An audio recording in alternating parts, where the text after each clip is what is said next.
Această variantă de cremă de zahăr ars este virală peste tot pe internet. Vine din Venezuela, este puțin diferită de varianta noastră clasică de cremă de zahăr ars, dar este gustoasă și foarte cremoasă. Haideți să o pregătim împreună. Ca ingrediente vom avea nevoie de 1 litru de lapte, 10 ouă, 150 de grame de zahăr, o cutie de lapte condensat îndulcit de 397 de grame, 50 de grame de lapte praf, o linguriță de pudră de vanilie și 2 linguri de extract de vanilie marca Jamila Cuisine. Pentru început va trebui să caramelizez zahărul. Pentru asta îmi place să folosesc o tigaie în care voi pune zahărul.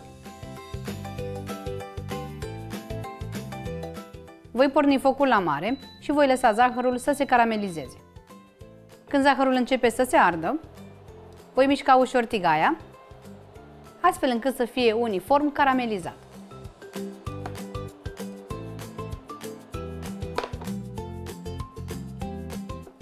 Când zahărul este complet caramelizat, îl torn într-o tavă termorezistentă. A mea este din sticlă. Apoi voi mișca ușor tava pentru a tapeta foarte bine baza. Va trebui să arate ceva de genul acesta. O las deoparte și ne putem ocupa de umplutură. Pentru cremă voi începe cu laptele, pe care îl pun într-un bol încăpător.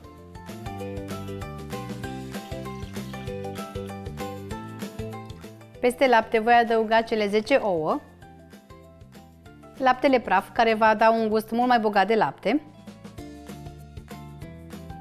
și voi îndulci cu lapte condensat îndulcit. Este foarte important să folosiți unul îndulcit, pentru că acesta este zahărul pe care îl vom folosi în această rețetă. Pentru aromă voi folosi pudră de vanilie, adică păstaie de vanilie măcinată, și bineînțeles extract natural de vanilie marca Jamila Cuisine, care este foarte aromat. Pun cam 2 linguri. Îl găsiți pe jamilashow.ro și îl puteți comanda foarte ușor la voi acasă. Pentru a omogeniza foarte bine totul, voi folosi blenderul vertical. Este cea mai simplă variantă pentru a obține o cremă de zahăr foarte fină.